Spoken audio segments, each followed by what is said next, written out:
Sutra Teratai yang menakjubkan. Bab 7. Perumpamaan kota gaib. Mempraktekkan benih sebab akan menghasilkan buah akibat, sesuai kondisi pendukung membimbing para makhluk. Xunfa Xiang Sutra Teratai, episode 1033.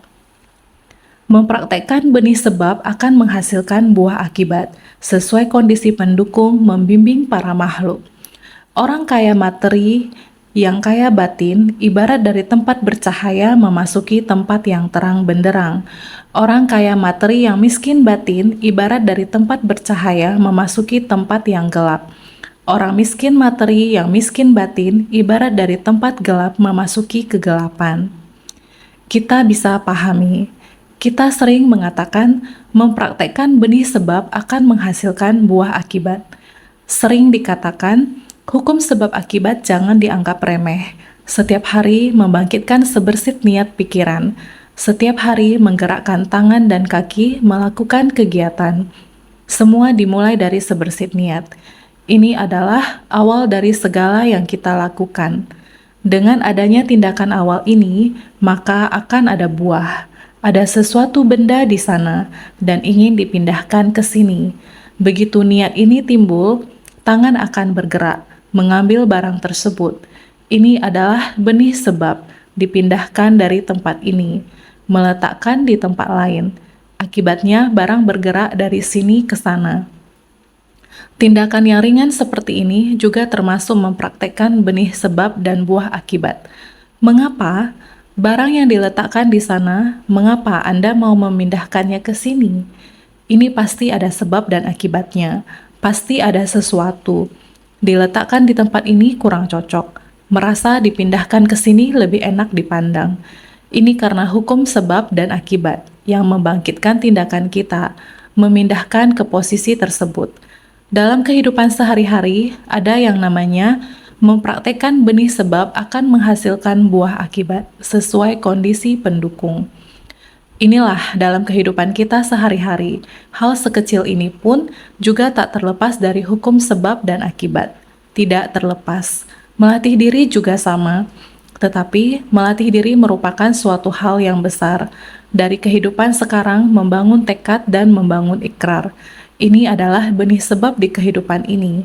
Benih setelah dimulai harus dilakukan, masuk ke tengah orang banyak dan menjalin jodoh baik, mengikuti jodoh untuk menyelamatkan para makhluk.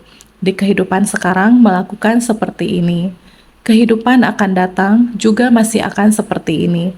Terus-menerus menanamkan benih sebab ini, membangkitkan tekad pembinaan diri yang kokoh, menapaki jalan kebodian yang besar dan lurus. Demikianlah melangkah maju dengan mantap. Di tengah-tengah ini tidak akan meninggalkan jalinan jodoh dari kehidupan masa lampau, tekad yang telah dibangkitkan dan jalinan jodoh yang telah dibina, jalinan jodoh yang telah ada akan terakumulasi menjadi buah untuk menyelamatkan para makhluk. Inilah harapan kita, tidak berubah sama sekali. Tekad yang kokoh tidak ternoda oleh kegelapan batin dan energi kotor. Kita harus yakin, memiliki benih murni seperti Tathagata, agar setiap kehidupan kita dapat menebarkan kebajikan, bukan hanya memperhatikan benih kita sendiri. Dari benih ini kita masih bisa di setiap kehidupan menanamkan benih, agar setiap orang dapat menanam benih kebajikan di dalam batinnya. Ini adalah membimbing para makhluk, agar niat pikiran baik ini menerima benih kebajikan Buddha. Dharma adalah benih kebajikan. Dharma telah masuk ke dalam batin. Beberapa hari yang lalu kita telah membahas tentang memutar roda Dharma, mengubah hati Buddha menjadi hati para makhluk, dan hati para makhluk menjadi hati Buddha. Bila hati para makhluk diubah menjadi hati Buddha kita hendaknya kita berikan ke semua makhluk. Tiada henti menanamkan benih kebajikan. Inilah yang disebut membimbing para makhluk. Orang kaya materi yang kaya batin, jika bisa dengan hati yang penuh cinta kasih untuk mengajar semua makhluk, para makhluk memiliki berkah. Awalnya sudah kaya, jika bisa menerima dharma bajik ini dari kehidupan mereka yang kaya, dapat membangkitkan hati yang penuh cinta kasih mereka, berdana, memberi bantuan dan mempraktekkan dharma bajik. Orang yang demikian pada dasarnya sudah kaya, membangkitkan kembali hati penuh cinta kasih ini juga sama, memiliki jumlah benih yang tak habisnya, yang dapat disebarkan kemana-mana. Ini berarti melakukan hal yang baik. Hal yang bajik, contohnya pada awalnya memiliki hidup yang cerah dan cemerlang, kembali memasuki jalan agung yang bercahaya ini. Ini orang kaya materi yang kaya batin. Kaya akan cinta kasih, menciptakan hal yang bajik, memupuk semua dharma bajik. Ini berarti dari tempat bercahaya memasuki tempat yang terang benderang. Memasuki jalan agung yang bercahaya. Jika orang kaya materi yang miskin batin, ini adalah perumpamaan kehidupan saat ini. Melalui berkah di masa lampau dan datang ke kehidupan saat ini, mendapatkan balasan karma lingkungan, yaitu terlahir di keluarga yang kaya, atau karena memiliki sebab dan kondisi yang baik, berusaha keras, sehingga dia mencapai kesuksesan, menjadi kaya di kehidupan ini. Namun, tidak tahu menabur kembali benih yang berlimpah ini, dengan memberi kepada orang yang miskin atau dengan baik menciptakan hidup yang penuh berkah, malahan mereka berapa banyak pun uang yang didapat, semua untuk dirinya sendiri. Seberapa banyak uang yang mereka dapat, tetap saja merasa tidak cukup, sehingga selamanya merasa kekurangan. Kekayaan tidak ada apa-apa selain kekayaan dalam penampilan luar, tapi dalam batinnya masih sangat miskin. Jadi, pada dasarnya adalah kaya, tampaknya memiliki banyak kekayaan di luar, namun dalam batinnya merasa kosong, sehingga pelan-pelan menuju kegelapan, masuk ke kegelapan, dari tempat bercahaya memasuki tempat yang gelap. Hidup manusia tidaklah kekal. Pada masa kehidupan saat ini, apakah saat ini dapat mempertahankan segala berjalan dengan mulus dan lancar? Apakah semuanya demikian bisa hidup berada? Sangatlah sulit. Bisa saja pada kehidupan saat ini, masa jaya telah berlalu. Orang yang kaya, keberuntungan juga dapat berlalu.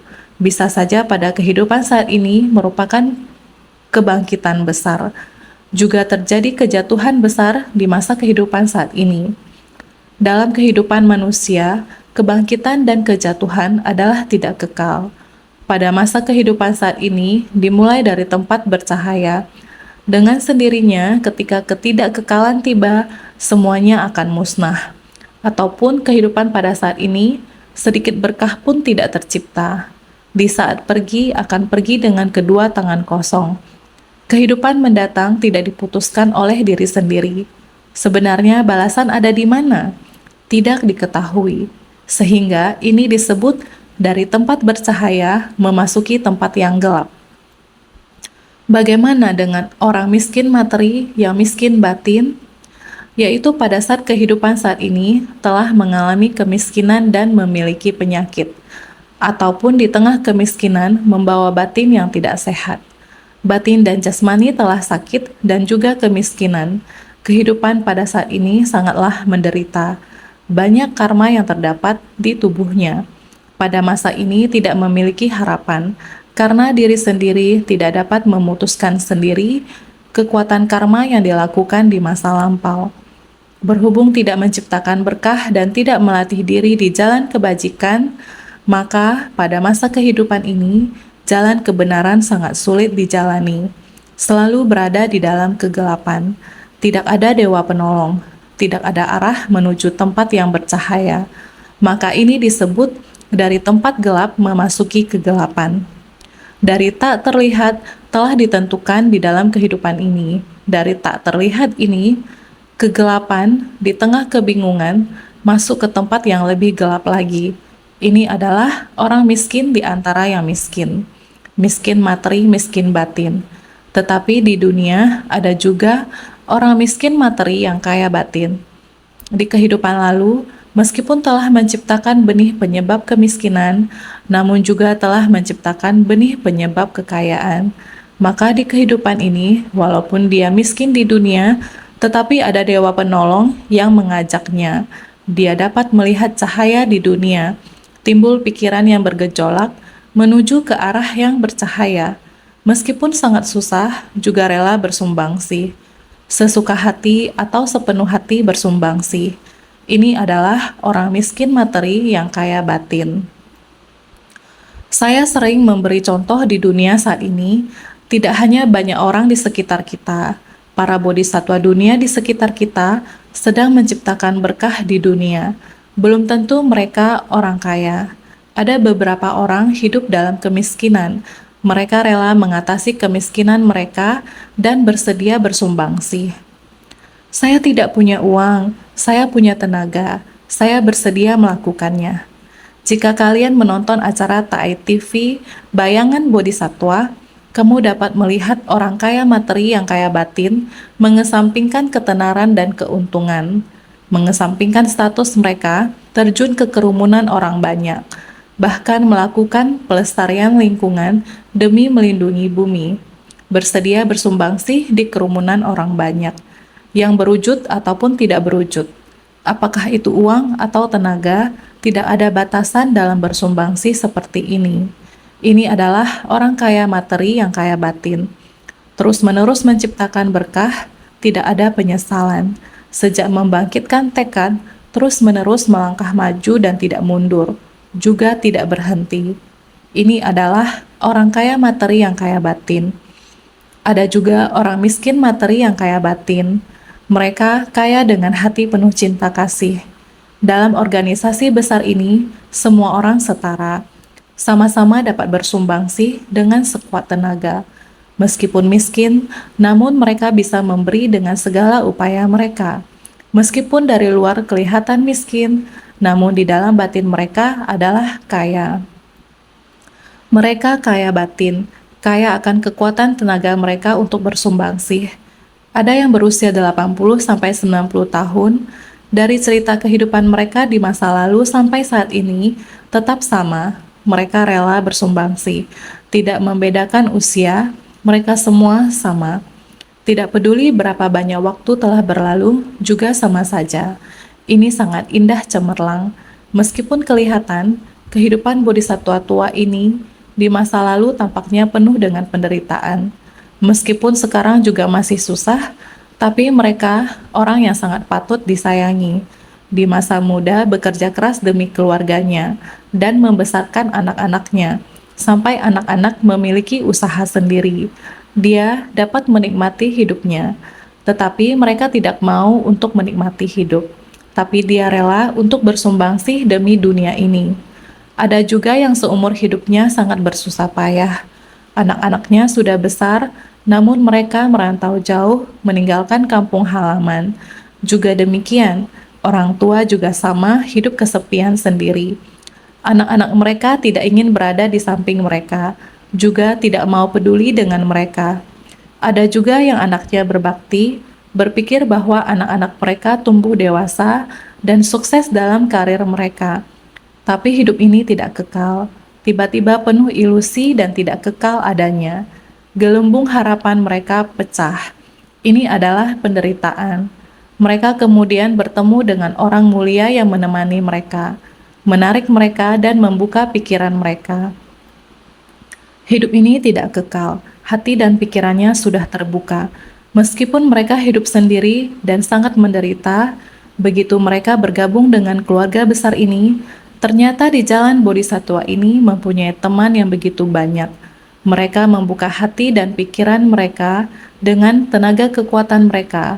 Meskipun mereka di usia senja, mereka juga fokus dalam hal bersumbangsi. Lingkungan kehidupan manusia mempunyai wujud masalah tidak terkira banyaknya. Akan tetapi pada dasarnya adalah terang benderang. Dalam kehidupan selalu demikian. Walaupun pada masa kehidupan yang sekarang, dalam prosesnya begitu banyak hal yang tidak berdaya, namun masih saja akan terdapat sebersit niat untuk bergerak maju ke jalan yang benar, sehingga akan berjalan menuju jalan yang bersinar terang. Berjalan dari tempat yang gelap hingga mencapai jalan yang terang. Ini yang disebut dengan orang miskin materi yang kaya batin. Kehidupan manusia berpuluh ribu macam, sebab dan kondisi pendukung yang berbeda-beda, maka Mempraktekkan benih sebab akan menghasilkan buah akibat, sesuai kondisi pendukung membimbing para makhluk. Jika kita membangkitkan sebersit niat pikiran keyakinan yang kokoh, membangun ikrar yang kokoh, dengan sendirinya setiap benih yang ditanamkan oleh kita, setiap butirnya adalah benih kebajikan. Ini tidak hanya untuk pencapaian kita sendiri, kita juga dari kehidupan ke kehidupan dapat terjun ke tengah orang banyak untuk menaburkan benih kebajikan. Di tengah orang banyak dapat semakin memperkokoh tekad kita untuk mencapai pencerahan dan menambah jiwa kebijaksanaan kita. Maka, jalan pencerahan di dunia benar-benar adalah sebuah jalan bodi yang rata. Asalkan engkau bersedia membangkitkan tekad, maka jalan bodi yang besar dan lurus ini kita dapat menapaki dengan mudah. Bahkan kita dapat berada di tengah orang banyak, keluar masuk tanpa ternoda, menaburkan benih kebajikan di tengah orang banyak, hingga mencakup ladang pahala kebajikan. Ini disebabkan karena Buddha telah menunjukkan jalan ini kepada kita. Kita dapat mendengarkan Dharma dengan tenang, menerima ajaran, merealisasikan jalan bodhisattva ini. Inilah yang harus kita sungguh-sungguh mempertahankannya.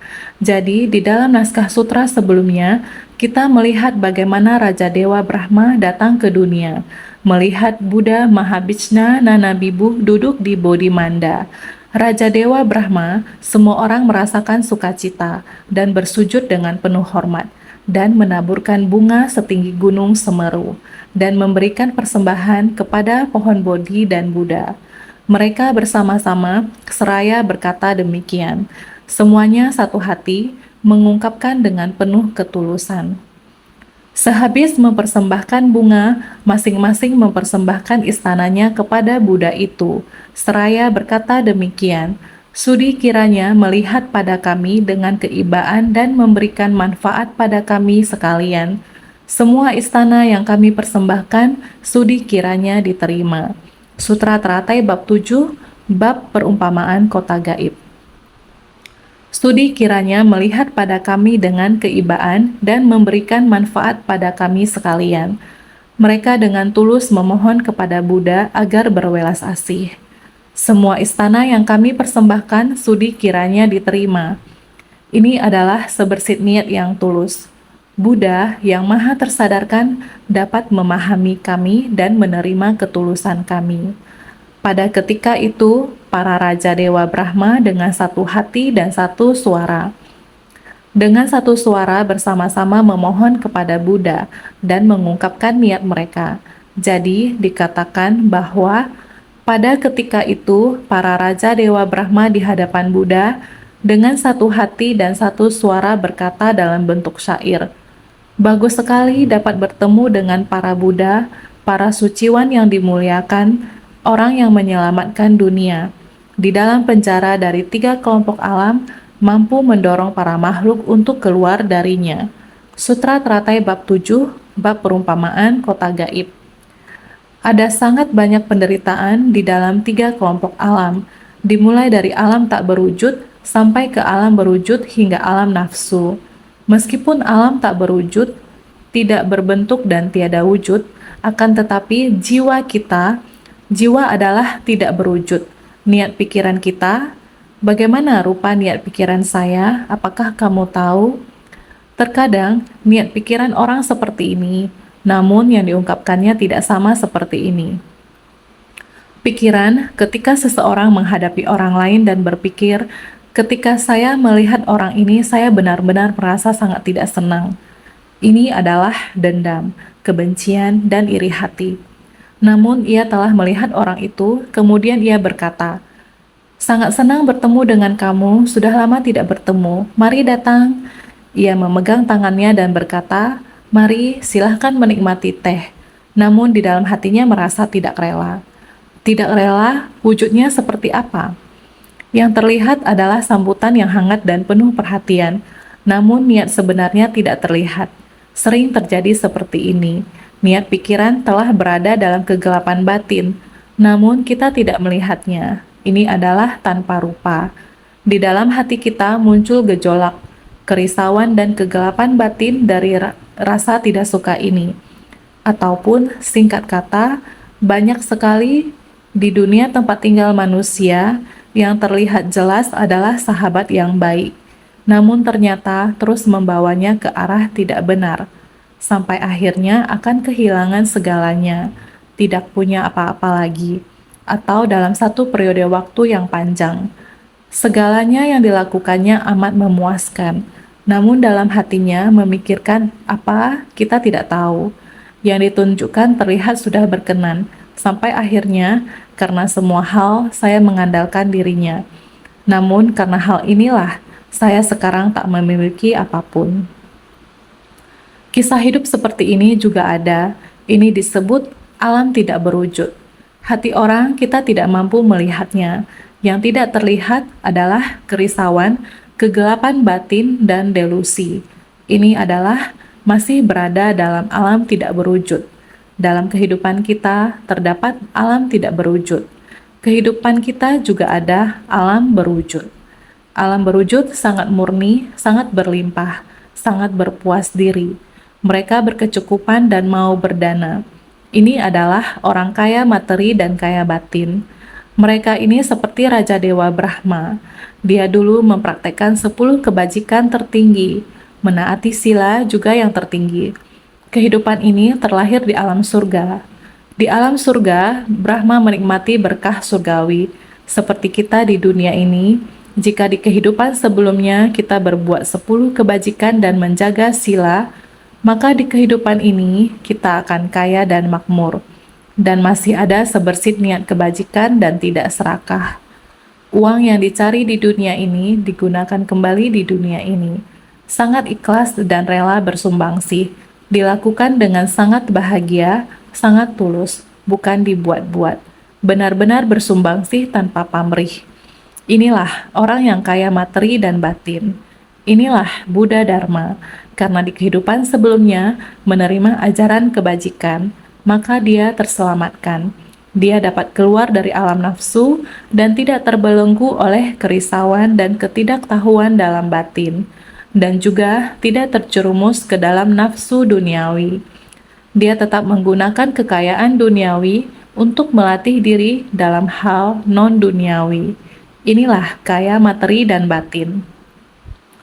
Bagaimana dengan miskin materi dan batin? Ini adalah membawa dan menciptakan karma buruk saat dalam penderitaan. Hati penuh dengan kerisauan, hatinya tidak terbuka, selalu melakukan hal yang tidak baik. Ini adalah miskin batin dan materi. Bagi mereka yang masih ada harapan, walaupun karma di kehidupan sebelumnya membawa kemiskinan, namun dulu seharusnya juga ada bibit kebajikan atau berkah. Maka di kehidupan ini bisa ketemu dengan dewa penolong atau orang mulia dan dapat menerima Buddha Dharma.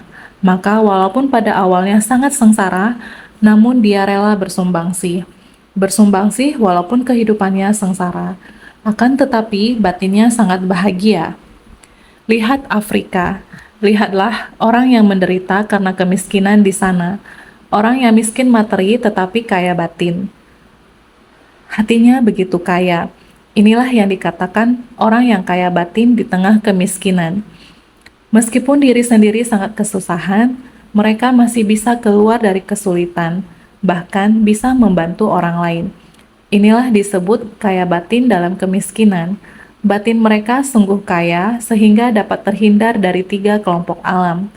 Mereka tidak terikat oleh kemiskinan yang mereka rasakan di dunia. Mereka sangat menderita karena kemiskinan di dunia, namun tetap dapat keluar dari lingkaran ini, tetap dapat bersumbangsi bagi orang yang membutuhkan. Lihatlah, inilah kehidupan yang kaya di antara kemiskinan, sehingga ada beberapa jenis kehidupan dalam hal ini. Semua ini bergantung pada praktek, benih karma kita.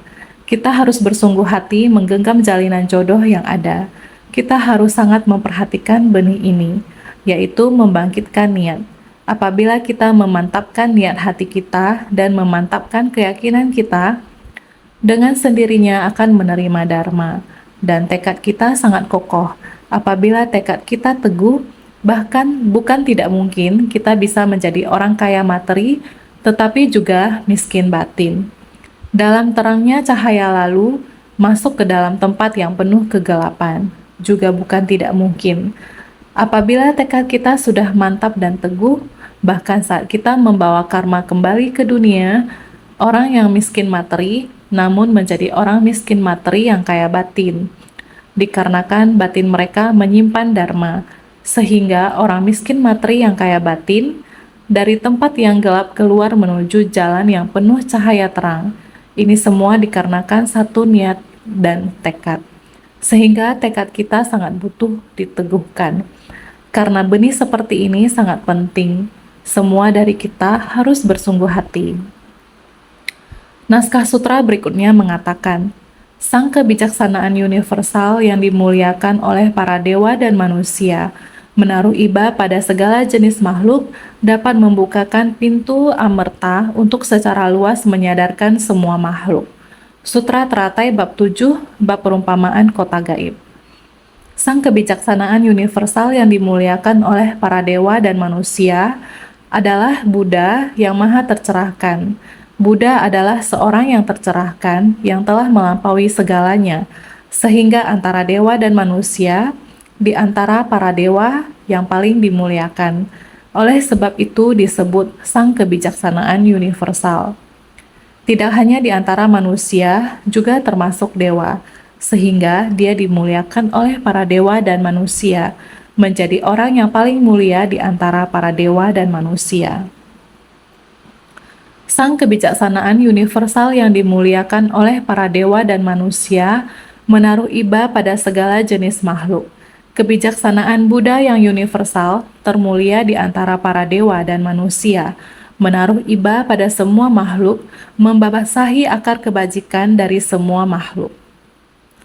Di dalam kebijaksanaan Buddha adalah yang paling dimuliakan oleh para dewa dan manusia. Menaruh iba, selamanya memiliki cinta kasih dan welas asih terhadap para makhluk. Beliau memiliki rasa welas asih terhadap penderitaan para makhluk, sehingga disebut menaruh iba, karena Buddha adalah welas asih, dan welas asihnya adalah universal, merasakan penderitaan para makhluk, sehingga disebut menaruh iba, tidak tega melihat para makhluk menderita. Penderitaan para makhluk, dia tidak tega melepasnya. Mereka tinggal di tempat dari 5 alam kehidupan, sehingga harus kembali lagi di kehidupan demi kehidupan, di tempat berdiam dari 5 alam kehidupan untuk membimbing para makhluk yang keras kepala, sehingga dia harus menggunakan cinta kasih ini. Ibarat embun yang melembabkan semua tunas-tunas. Semua benih ingin memberikan kepada semua benih kesempatan, sehingga dapat bertunas dan melebarkan akarnya. Dinamakan menaruh iba pada segala jenis makhluk, yang berarti jumlah benih yang tak terhingga. Asalkan ada hujan dan embun, maka di atas tanah lembab sehingga akan bertunas dan tumbuh. Juga akan melebarkan akar tanamannya, akan melembabkan semua tunas dan akar kebajikan. Kebijaksanaan universal. Kebijaksanaan universal mempunyai 2 jenis kebijaksanaan, dapat bermanfaat untuk manusia dan para dewa. Itu adalah dharma. Kebijaksanaan sejati dan kebijaksanaan sementara dari Tathagata. 2 jenis kebijaksanaan telah sempurna dapat menerangi segala fenomena dharma tanpa sisa. Kebijaksanaan universal menggunakan dharma satu kendaraan sejati adalah langsung menunjuk kepada batin manusia dan memperlihatkan sifat hakikinya. Kebijaksanaan universal, kebijaksanaan sejati, dan kebijaksanaan sementara. 2 kebijaksanaan dari Tathagata ini telah sempurna sehingga dapat menerangi segala fenomena dharma tanpa sisa. Kita, setiap orang memiliki sifat hakiki kebudaan, hanya setiap orang ditutupi oleh kegelapan dan noda batin. Pada dasarnya, kamu sudah memiliki. Pada saat tangan masuk ke saku, sudah ada mutiara, tetapi tidak bisa memasukkan tangan ke dalam saku. Dengan jelas di tubuh kamu memiliki mutiara yang sangat berharga. Berikutnya, Sutra Teratai ada perumpamaan seperti ini. Sehingga setiap orang memiliki sifat hakiki kebudaan. Tapi kita para makhluk hidup telah mengetahui hati Buddha. Tapi bagaimana caranya untuk memunculkan hati Buddha? Bagaimana baru bisa benar-benar kembali pada segala alam dharma pada alam semesta ini? Semuanya, termasuk bumi dan dunia ini, prinsip kebenaran semua benda harus bagaimana kita bisa menghayatinya. Jika hati Buddha tidak muncul, kita tidak bisa memenuhi segala alam dharma pada alam semesta ini. Untuk mencapai segala sesuatu di dunia, kita tidak mampu. Namun, kebijaksanaan sejati Buddha adalah universal. Tetapi nilai kebenaran adalah begitu berlimpah, menjelaskan semua yang di bawah matahari dengan cara yang berbeda. Semua masalah dan wujud dari benda dianalisa dengan jelas, juga tetap sama, kita tidak mampu menghayatinya. Harus bagaimana? Harus bisa menggunakan kebijaksanaan sementara, dengan ajaran sementara, metode terampil, dalam waktu yang lama menyesuaikan dengan kapasitas makhluk. Secara perlahan-lahan melembabkan kapasitas para makhluk, benar-benar sangat sulit. Jadi harus ada kedua jenis kebijaksanaan ini. Ini baru disebut universal. Kebijaksanaan yang universal ini harus lengkap. Dalam kebijaksanaan sejati dan kebijaksanaan sementara dari Tathagata, hanya ketika kedua jenis kebijaksanaan ini lengkap, barulah dapat disebut sang kebijaksanaan universal yang dimuliakan oleh para dewa dan manusia, akan mampu dapat menerangi segala fenomena dharma tanpa sisa. Nilai kebenaran yang disinarinya ini, dharma ini mampu bersinar terang. Kalau tidak, maka orang yang saya lihat semua adalah orang. Meskipun Sang Buddha mengatakan semua orang memiliki sifat hakikat kebudaan, semua orang harus dianggap sebagai Buddha, namun sudah jelas-jelas yang terlihat adalah orang. Sinar cahaya mereka, prinsip kebenaran di balik orang, tatata, sekarang masih belum terlihat. Kalian melihat saya juga demikian. Sudah sangat jelas memang hanya sosok orang. Mengapa disebut masih ada tatata? Hakikat kebudaan di mana? Kalian melihat saya melihat kalian. Kita semua adalah orang. Kita semua adalah makhluk awam. Kebijaksanaan seperti itu dari diri kita belum mampu terpancar keluar. Meja yang saya lihat di depan ini adalah sebuah meja, dahan kering, namun masih memiliki beberapa daun hijau. Demikianlah, terlihat adalah demikian adanya, namun ada prinsip kebenarannya. Yang ini adalah dahan kering, dan yang itu adalah bonsai yang dibatasi dalam pot kecil. Akarnya tidak bisa memanjang, jadi selamanya akan tetap demikian kecil. Satu pohon kecil, jika menyebutnya pohon tidak bisa, semestinya disebut tanaman bonsai. Jika kamu membawanya keluar, membongkar pot kecil, lalu menanamnya di tanah, dengan sendirinya ia akan bebas, dapat memanjang akarnya lebih lebar. Alam semesta luas, pohon akan tumbuh besar. Inilah kita para makhluk, bagaikan pohon ini. Pohon pinus ini telah dibatasi oleh pot kecil ini. Jadi seperti kita sekarang, sifat kebudaan kita adalah sama seperti ini, dibatasi oleh ketidaktahuan dan fenomena dunia. Demikianlah membatasi kita. Kita tidak memiliki cara untuk menerangi sepenuhnya. Kita masih dibatasi oleh aspek ini. Adapun gen dari pohon ini, prinsip sebenarnya dari aspek materi pohon ini hanyalah tahu sebanyak ini. Sesungguhnya kita masih belum memahami secara tuntas mengapa ada pohon, mengapa ini sungguh sangat sulit untuk dipahami. Jadi segala benih adalah merujuk kepada semua makhluk, termasuk kelahiran melalui kandungan, kelahiran melalui telur, kelahiran melalui kelembaban, kelahiran secara spontan. Semua makhluk hidup, ini semua disebut benih atau tunas. Segala benih di bumi juga disebut semua makhluk. Semua makhluk adalah segala makhluk, termasuk kelahiran melalui kandungan, telur, kelembaban, dan secara spontan. Kumpulan berarti sangat banyak. Tunas adalah bertunas dan berakar. Seperti batin pelatihan kita, tatata kita terlepas dari pembatasan. para makhluk semuanya dibatasi oleh kekuatan karma mengikat kita. Juga dikatakan semua makhluk, walaupun makhluk jahat, tapi sifat kebajikannya tidak terputus. Seperti perumpamaan, tumbuhan yang memiliki tunas, meski rusak, namun bukannya tidak berkesempatan untuk bertunas lagi. Kamu lihat, para makhluk walau keras kepala, walau sangat jahat, akan tetapi masih ada sifat hakikinya yang bajik. Kemudian tentang semua makhluk, meski para makhluk jahat, tetapi kebajikan dalam sifat mereka tidak pernah terputus. Ibarat tumbuhan yang memiliki tunas, meski rusak, namun bukannya tidak berkesempatan untuk bertunas lagi. Bukankah terlihat pada masa lalu ada orang yang sangat jahat, dihukum mati, sampai waktunya dia juga mengatakan, organ tubuh saya, bila bisa menolong orang, saya bersedia sumbangkan. Ini bukankah kebajikannya? Walaupun tindakannya dalam kegelapan batin berbuat karma jahat, tetapi niat bajiknya masih ada. Maka akar kebajikan tidak terputus, masih tetap ada kebajikan. Perumpamaan, tumbuhan yang memiliki tunas meski rusak, namun bukannya tidak berkesempatan untuk bertunas lagi. Benih ini walaupun sudah rusak, sebenarnya jika kamu tidak merusak benih ini, dia juga masih bisa bertunas. Sebutir kacang, bila kamu letakkan ke tanah, kacang ini asalkan tidak hancur, asalkan tidak pernah dimasak, dia terbelah. Tetapi taruh di atas tanah, dia juga sama, tunasnya akan keluar. Prinsip yang sama, orang jahat juga sama memiliki sifat kebajikan. Sama juga benih.